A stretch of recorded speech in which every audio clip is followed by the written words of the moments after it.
I feel like we have sometimes given chances to people like this, and we've seen them not being able to, not being able to scale up as well as they wanted to, and not being able to be successful because Hmm. of the preconceived perception or preconceived notion they came with, where they thought the journey to success is going to look like this, and the pathway or the timeline to success is going to be such and such. Whereas the reality of the situation is entrepreneurial path is almost always set to fail. Like that's why Hmm. you and you just have to be agile, and you have to be consistent in your efforts, and you have to learn very quickly and pivot very quickly to be on that path. And even then, it's not a quick win. It is Hmm. going to take a lot of sustained effort to get there.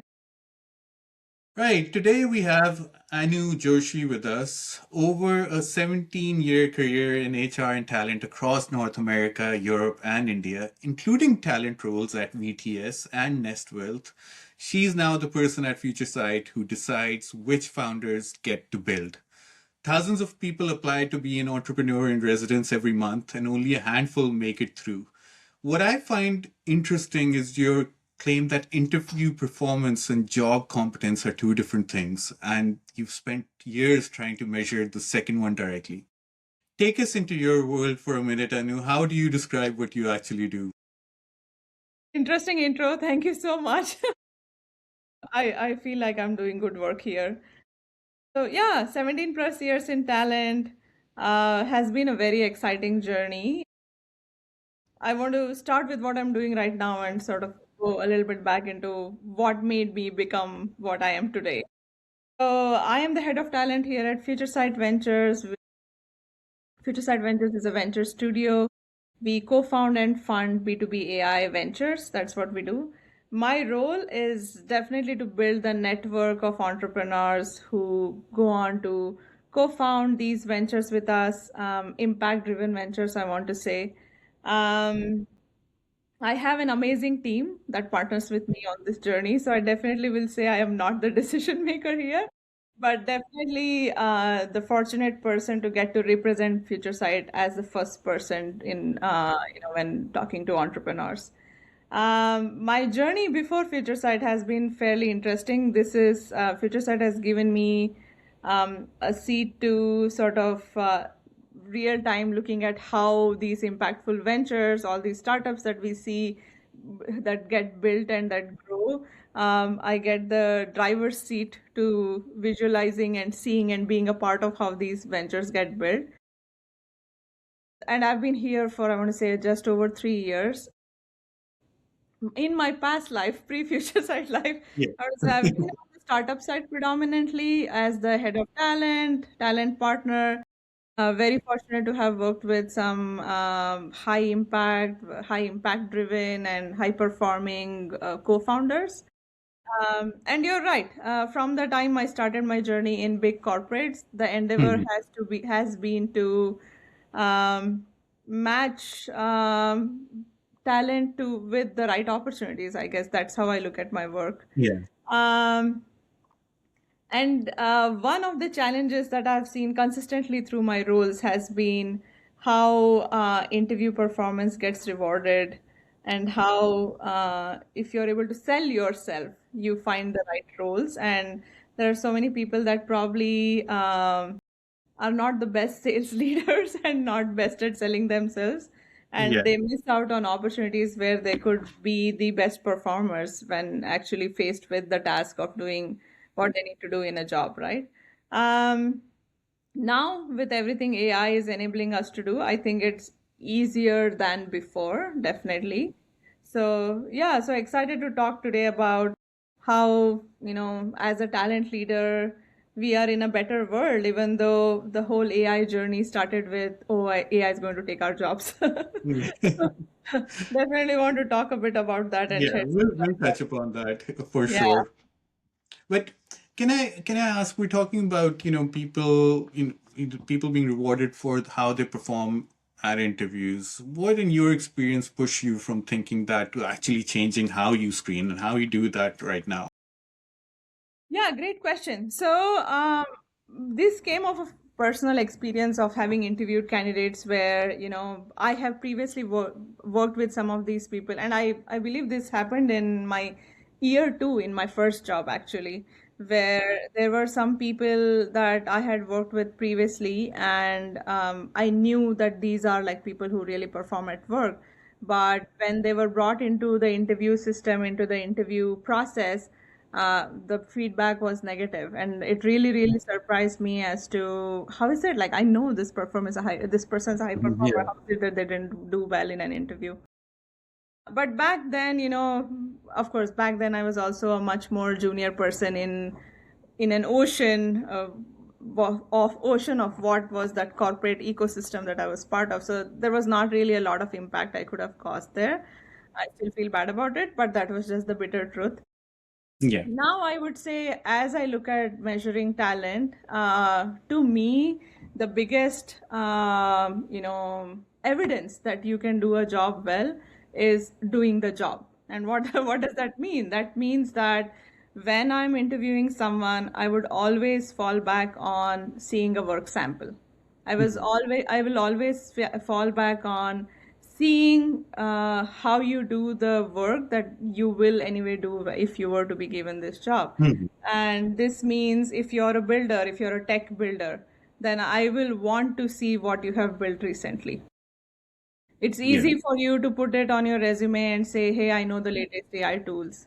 But Hmm. what does that mean? Like, even I can name 10 tools, but that doesn't make me an AI builder, Yeah. right? What does Yeah. that mean on a regular basis? If I give you a challenge of, if this is the customer challenge that we are trying to solve for, this is the kind of technology we want to be building, can you give me an example of something similar you've built in the recent past? It Hmm. could be at work, it could be your side project. Show me that, Hmm. and show me your work, and that's how you're going to sell to me. You're not going to sell to me by saying the fanciest of words in an interview. That's just my belief, and as much as possible, whenever I can influence the decision making in terms of how the interviewing or assessment process looks like, I definitely want to sort of include this as a step and say, here's how we're going to start the process. And a lot of times, I feel like even candidate experience is positive as a feature of that. Hmm. If you're going to Yeah. be putting me in a situation where I have to present myself in a way that I'm naturally not, I'm Hmm. not doing myself any justice, and I'm not doing the role any justice. Yeah. So I would rather present who I am truly, and I would rather present what I am capable of doing in a less pressure environment. So, like, another example I could give you is very recently in my role, we were bringing on a growth marketer. And Hmm. one of the first few steps that I encouraged the people who were interested in the role to do was to send me a video of like a marketing campaign they had run. And there were like very few parameters I had mentioned around it. Like, you tell me how you designed it. You tell me what was it that you were trying to market. You tell me who was your ICP. Um, Hmm. you tell me all of that. Just give me a sample of the work that you did. And people were comfortable sending that video across. And I'm not putting them on the spot in a interview and saying, now think about all the details that you Yeah. thought of when you designed the marketing campaign and tell me. And it really worked for us. I think in record time, I think in 15 days, so 2 weeks, we had four, actually, not even three, four top qualified candidates for the role. Of course, we ended up bringing one on board, and the rest three I'm still in touch with. So Yeah. I guess No, that that's has really worked for me. That's very interesting, and I assume this would filter out the candidates as well, where you're getting so many applications that would really keep the serious ones in line for that application. Apart from the work sample, is there some, I mean, you've recruited across North America, Europe, India. Is there something about ambitious builders that holds true everywhere, regardless of where they are? Any key attribute or something that really stands out? Ambitious builders are proactive. Hmm.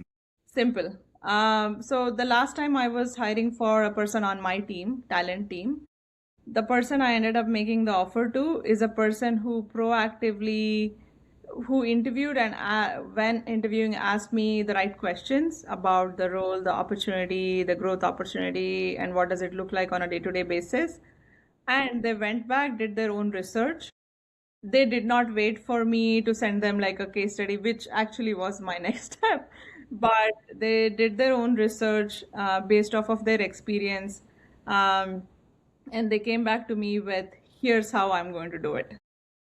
And I was already sold, very biased for action. I would say I was already sold on them. But of course, they did the entire interview process. They did the actual case study that I had designed for other candidates because we want the assessment system to be fair and objective.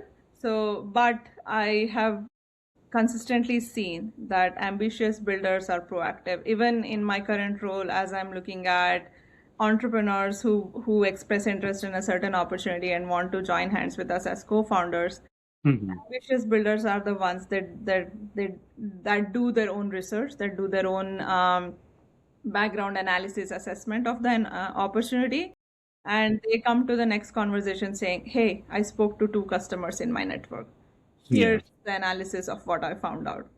That tells us multiple things. That tells us, one, you know the market.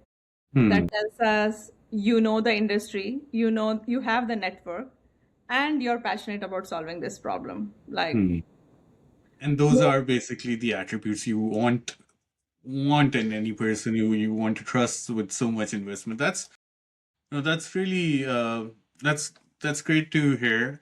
And I believe your company FutureSight's also I read somewhere that the studio will pull to validate you, but they won't do the work for you. How do apart that's right. is there anything else apart from these factors before you make an offer, whether someone expects the studio to carry them? There are like a set of criteria I want to say that we look for in ambitious co-founders that partner with us and that want to build impactful, co-found impactful ventures with us. Like some clear out there, and I feel like all of our like marketing content out there talks about it. I myself have recorded a couple of videos where I talk about this for potential entrepreneurs to sort of absorb. And right top there is that you've been a repeat entrepreneur.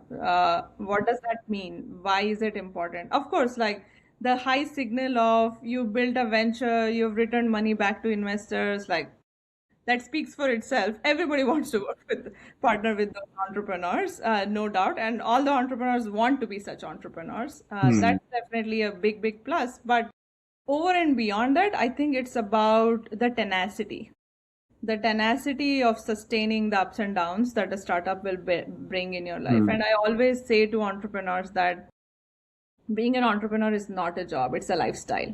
Hmm. It's a Yeah. lifestyle that you are proactively choosing to embark on.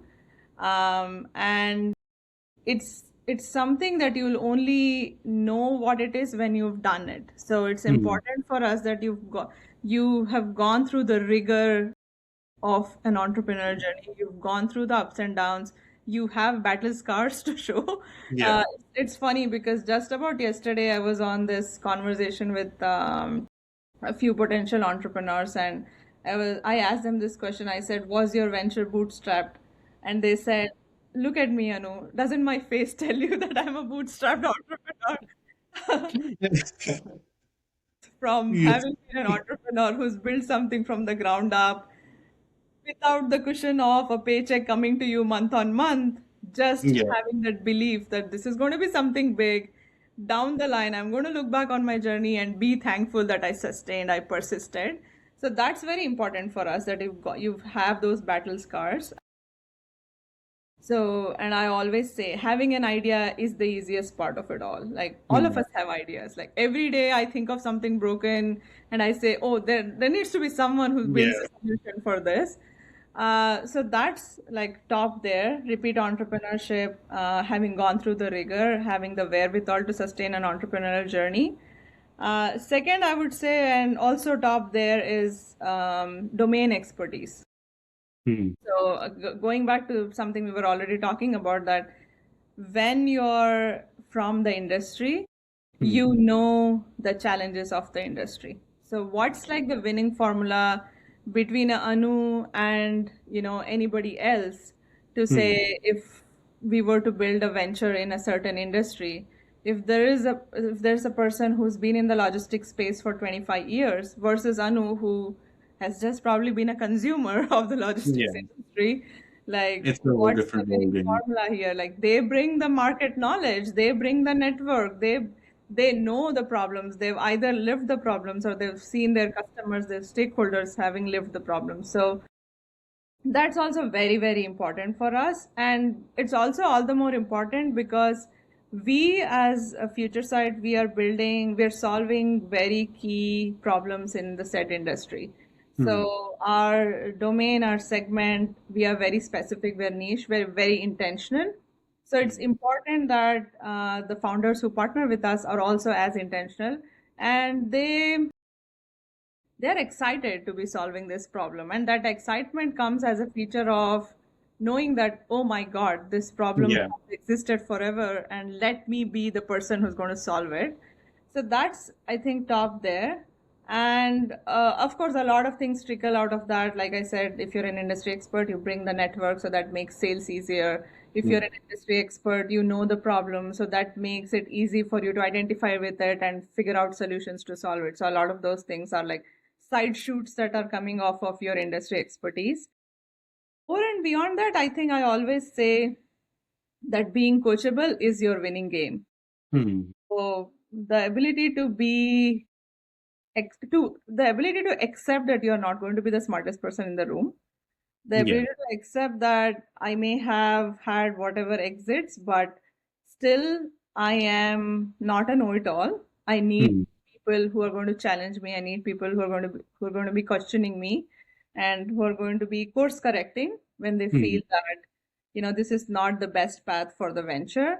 Hmm. That coachability is very key. Like a lot of times when as us as humans we see Yeah. success, like a lot of ego and a lot of um yeah, a And that, lot of inability to learn comes as a feature yeah. of that. So that's And that's important. what makes a great leader, right? That they know where the strengths lie and how they can get the team to work together. And that's a very interesting perspective that you gave. And also, one thing that I noted was the repeat founder aspect as well. Sometimes people perceive failures differently as well, but I sense from what you're saying that learning from that failure is the most important path to actually, 100%. Yeah, of course, definitely. If you're a successful repeat founder, nothing like it. But yeah. even if you've not been successful and you've learned your lessons, like that also is highly valuable for us. So, yeah, definitely we look for that. And yeah, other things like leadership potential, your fundraising ability, fundraising network, uh, your something that we call iterative product builder. So how do you understand your customers? How do you convert a customer pain point into a product spec? How do Right. you build product? That's very Hmm. important. Yeah, I think those are like the key things we look for. And then, of course, for our tech builders, you have to be like a hands-on tech builder. Hmm. Uh, Someone who now, with everything that Cloud Code and Codex can do for you, someone who knows agent orchestration, someone who knows, what technology tools to bring in at what stage, someone who not only builds for today, but builds for scale. So someone who can make sort of those architectural decisions, and at the same time does not shy away from rolling up their sleeves and saying, "Okay, this is broken. Let me fix this. Let me build this." So yeah, Okay. those are, I think, the attributes that we look for. I'm gonna I'm gonna touch upon something you recently mentioned in a separate conversation about the pedigree trap. And since we're talking about the industry domain, and the culture of how that founder should be, whether they can get their hands dirty, assuming someone from big tech like Google, Amazon, Apple, they will automatically make a great founder. What do people most often get wrong about moving from big tech to a pre-seed startup? One is I want to challenge your assumption that assuming people from big tech will make great founders. I don't know if I fully identify and accept that remark. Yeah. I would say what makes great founder is like some of the attributes that I mentioned, and somebody who's ready to like sort of build from the ground up, be challenged. Um, yeah, and somebody who's ready to learn. I think that's what I would look for. And on the contrary, usually when people come from big tech, I have seen that they are used to structure. And Hmm. one of the biggest thing in a scrappy early journey is you don't have structure. Yeah. You're building structure. Of course, like if you're partnering with someone like FutureSight, our responsibility is to bring structure, our responsibility is to bring direction. So we play that role as your co-founding partners. So Yeah. coming back to your question, did you say what's the biggest mistake they do when they're building? Yeah, what do they get wrong about moving from that? And also like the stigma around it. Like, is it like often, people do get impressed by it or they get more pulled towards someone with that sort of a background? Or have you, on the contrary, seen different? Like you mentioned, the factor around structure, I think that's a good one. But any other aspects, because that people take that as quite a badge when they're moving from a big tech to a startup foundation. And I've seen quite a lot of people have that trajectory as well. You'll see most startups being, the basically it's these people from these big tech companies who are moving down their own path. Yeah, I hear you. So what you're talking about is pedigree, basically. So you've Yeah. been in Stanford, Harvard, like somebody, MIT, somebody, then you've gone into big techs, and then you've done your job there for a couple of years, and then now you want to build. And you're right, like most of SF tech builders are those, like that's the persona you Yeah. encounter. Yeah. Um, I have nothing against them or for them. Hmm. For us, the way we assess founders, I already told you about it. Yeah, it's more Um, objective. More than pedigree, it's about Hmm. pedigree, of course, that's great, but then more than pedigree, it's about your ability to build from the ground up. I feel like the biggest mistake or the biggest assumption I've seen these founders come into is their perception of what the journey to success is going to look like. And that's like again a first time founder challenge is how I want to paraphrase it as. Um, Yeah. so when you're in a big tech, of course, there's like all these support systems, like you have all these processes, you have all the budget in the world to experiment, and you already have paying customers that are ready to sort of, waiting for your products and whatnot. Um, and absolutely all of that is not true when you're coming into Hmm. your entrepreneurial journey.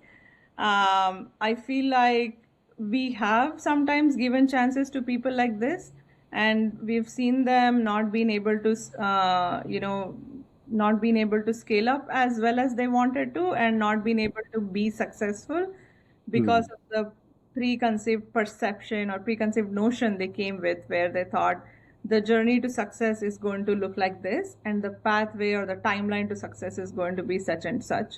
Yeah. Whereas the reality of the situation is entrepreneurial path is almost always set to fail. Like that's why Hmm. you see sort of the success percentage, success rates of startups being very, very low. And you just have to be agile and you have to be consistent in your efforts and you have to learn very quickly and pivot very quickly to be on that path. And even then, it's not a quick win. It is Hmm. going to take a lot of sustained effort to get there. And this it is exactly in these periods of trial that most people give up and say, this is not my journey. Yeah. I'm happy going back to doing my big tech. I guess Um, that's and the second thing is feeling that they can build it all alone. hmm. That's very good insight, actually.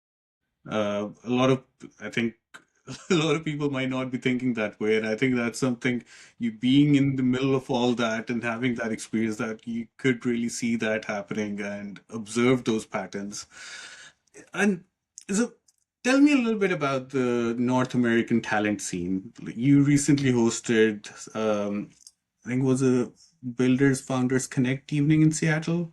Yeah, I did. Yeah, it was very interesting. I did. So Yeah. what, yeah, tell me about it. Like, how do you see the talent and, what sort of, like, what made that worth doing in the first place also? Uh, so I want to say, fortunately or unfortunately, even in North America, whether we talk about tech talent, whether we talk about talent in a certain industry, it's in pockets. So, like you talk about venture, you talk about VC money, you talk about investors, you talk about entrepreneurs, the first place that comes to your mind is Bay Area. That's like the mecca of everything. And Seattle probably is the second pocket, and that was like the tier two pocket, I would say. Seattle, New York is also like a hot hub for everything finance. You look at New York, Toronto, Yeah. everything finance. Waterloo, which is like very close to Toronto. You look at Waterloo for everything technical talent. So it's a little bit unfortunate, I want to say, because there are talented entrepreneurs, there are exceptionally capable entrepreneurs across North America, but Hmm. most opportunities are definitely concentrated here. So that's why one of our endeavors at FutureSight has been to be a remote first venture studio. Hmm. So as long as the entrepreneur is in North America, irrespective of the city, we want our support system to be available to them. Yeah. And the reason why we chose Seattle was for this reason, because we saw that a lot of our interest was coming from SF. We saw that a lot of our interest was coming from New York and other cities. And Seattle is like an amazing place for tech talent. And you have other venture studios that are like venture video studios and VCs that are big name there. But we saw that we were not being able to sort of attract those people. So that's why we made a decision to like go there, like just to get a feel for the talent, feel for the ecosystem, and like make our presence felt. Yeah. Um, yeah, I think that was like the reason behind it, and we are so glad we had close to 20 people who showed up for the event. I had Hmm. designed it intentionally to be a very not a very big event, but a cozy sort of more warm introduction kind of an event where people actually got a chance to talk to each other and not be overburdened by some big agenda where you have to sit through talks or anything like Yeah. that. And I Yeah. think like we accomplished the task, and we had four potential entrepreneurs who are still in discussions with us who came through this networking event. So I'd say I'd definitely call it a success. All right, let's pull the camera back a little. We recently touched a little bit about AI. Given how skeptical you are about AI written CVs, what's your honest view? Where is the talent industry heading towards, or the general industry as well? Yeah, The I mean, TPO broader. like anything new, there are goods and bads of it. Like, and when I say the bad of it, I say, for example, the AI written CVs, like you said. Yeah, I'm not a fan of that because I feel like as a candidate, you're not doing justice to yourself because you're portraying what you want the potential employer to see. And but at the end of the day, say even if you were to get the job, you have to think back on, are you able to do that job really well? Is that the direction you want your career to be heading?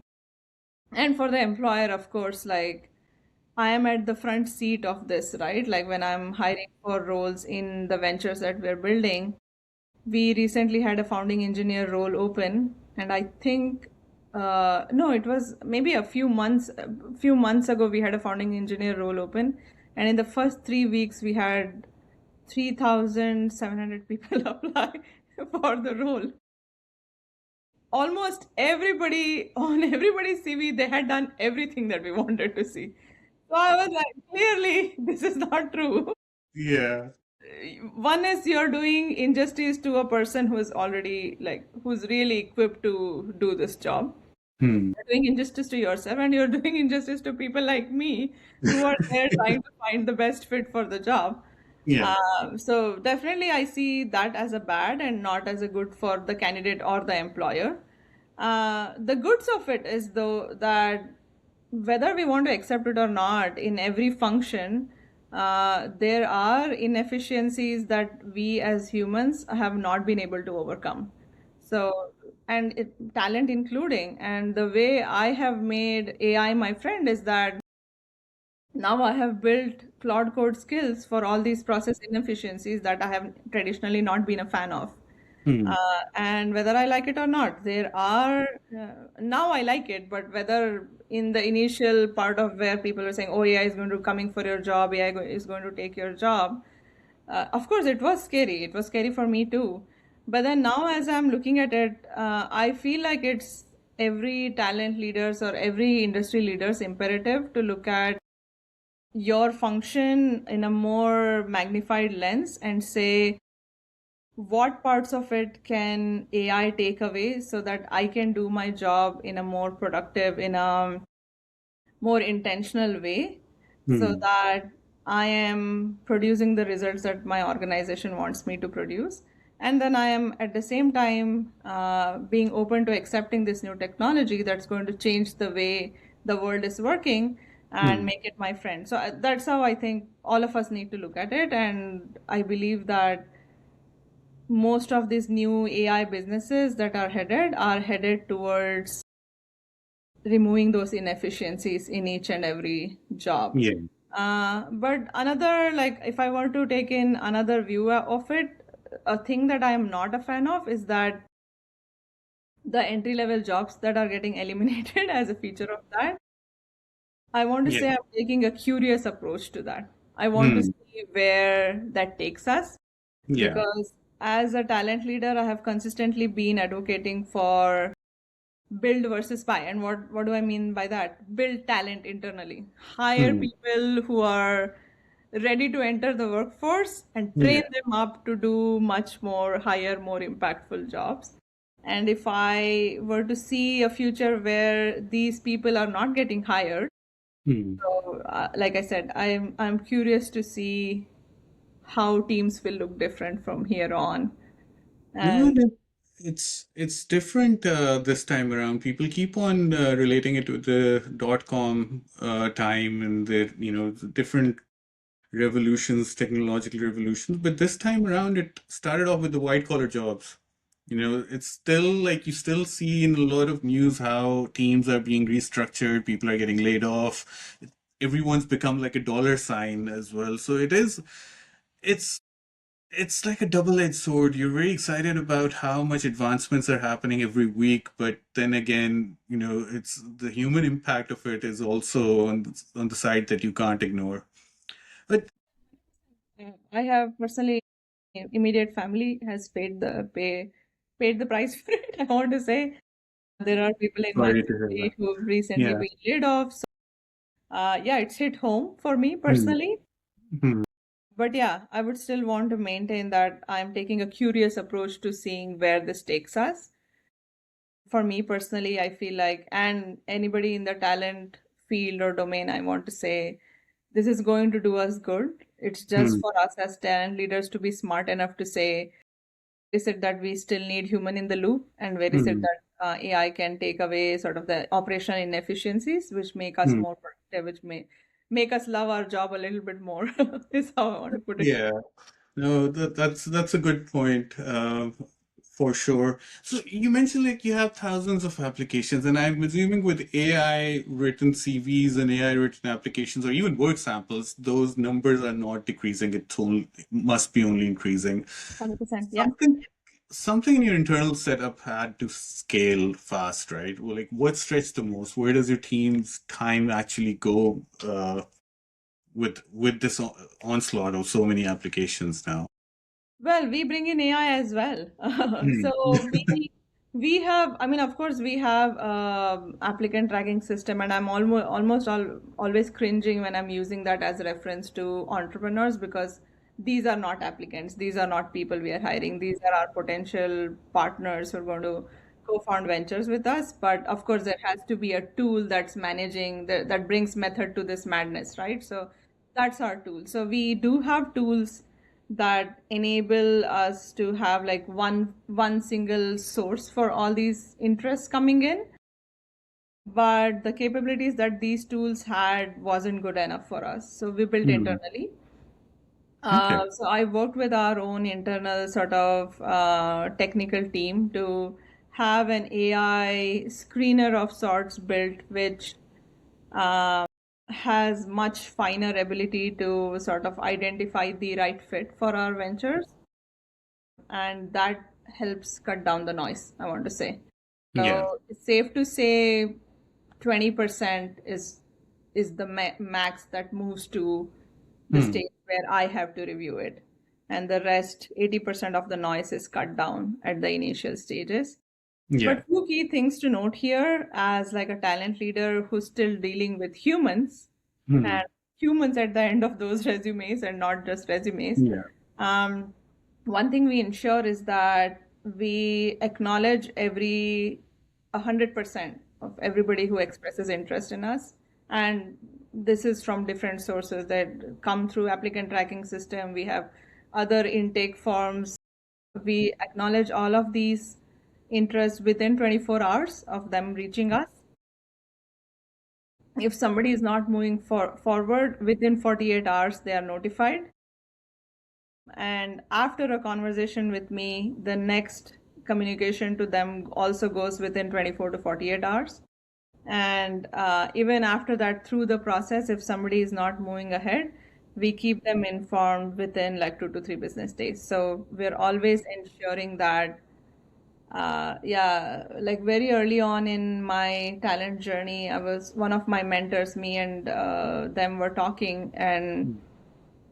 I had mentioned to them, I almost feel like the talent system that you design for an organization, you design it as a matter of respect, as a matter of respect for the person who's expressing interest in an opportunity in your organization, as a matter of respect for their time, your time, and all the people's time who are a part of the interview process, and as a matter of respect for what your organization is looking for, Yeah. ensuring that you bring the right people and the right talent at the right time.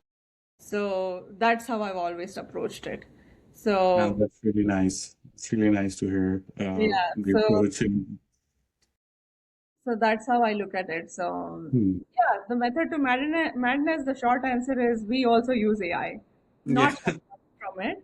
We also use AI, but our AI is not some generic, not generic, AI tool. It's a very custom built within Purpose driven. purpose built, custom built, purpose Hmm. driven tool, or a feature to the tool that ensures that the best of the lot are sort of, Hmm. the Hmm. opportunity to present themselves. And the Perfect. rest of the noise is, yeah, cut through. Yeah. Okay, so I think we're coming to a close, and sometimes I do ask this question to a lot of guests, but if you go back to the moment, let's say when you were at your corporate HR role and you before you moved to the studio world, what's the one thing you tell yourself back then?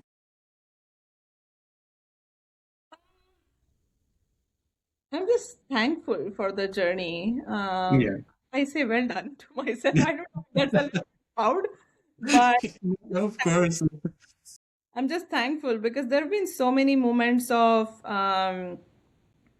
questioning my decision because I was doing very well for myself in Accenture when I decided to, just for the sake of trying things out, decided to quit my job and take the startup journey route, right? I had very recently received a script level promotion. I had spent a year in Europe, worked with like senior leaders in Europe, HR team, came back to India, and I was a part of an amazing team. In my early 20s, I was already leading a team of few people. And Accenture is an amazing organization to work for. The culture is really, really amazing. The growth opportunities are amazing. So it's really like I always say that the startup bug bit me. It has to be some sort of a bug bite that made me go from leave all of that was like working so well for myself, like skip level promotion, never heard of in the history, got that, like doing very well. and then went to the startup. And the first 2 months, I was just like cursing myself. Like, what have I done to my career? Yeah. Like, here I was doing so well with the team and whatnot, with a career track that was all like set for me. Um, and then there I was like managing everything from HR to like literally putting in the systems together, ensuring the numbers are met and everything. And like everybody was coming to me with all these questions. And initially I didn't have the answers to those Yeah. Mm, because I came from such a structured environment. But then once I got a hang of it, I don't think I ever looked back. There mm, was only a very small stint I did with Accenture again, but that was because I was laid off and like that was the COVID time. yeah. So I was like, okay, let me go back to my alma mater and don't repent that decision at all. But since then, I've been like a through and through startup person. And Mm, now, 3+ years ago, FutureSight gave me this opportunity to sit on the other end of the seat where they said, okay, so you build early teams. How about you build much earlier teams? yeah. Come join hands with us and look at what goes into building these startups even before they are called startups, right? So Mm. No, just that's very thankful and grateful for this journey. And consistently, I think I've always made a choice pro culture. For me, it's been very important that I work with the right set of people. And I think the opportunity for us right now in this world of AI, in where the world is headed, is always be human first, but with AI as our best friend. Like that's the approach I want to take to my journey from here on. That definitely a human first approach, but I want to keep AI as my best friend through my journey mm, from here on. of course. Well, if you had one sentence that you'd want to say, any advice that you want to give to any founder who's thinking of pressing that submit button on a future site application, one sentence, what would that be? I would say bet in yourself. Always bet in yourself. And when in doubt, take a chance. So if if you're not sure if this is going to be the right fit, come talk to us. You'll know you'll know more. We are, of course, we are not the best fit for everybody, but unless you talk to us, you won't know. So bet in yourself and take the chance. Yeah, that's like this always the starting point of entrepreneurship, taking that leap of faith. Anu, thank you so, so much. This was genuinely such an enjoyable conversation. And I think, the way that you've articulated everything about the startup culture, the kind of qualities that a founder or builder should have or strive towards, I think that's something that a lot of people get muddled about. Thank you so much for it. I know your time is so valuable given the numbers that you've already explained to us, and I appreciate you giving us this. Thank you so much. Very interesting questions. I was happy that I was able to, it forced me to think a little bit also. Thank you. Appreciative of this experience. And yeah, uh, just like putting this word out there that entrepreneurship is exciting and people should take the leap of faith. 100%. 100%. Thank you. Thanks a Thanks so lot. much. Take care. Bye bye.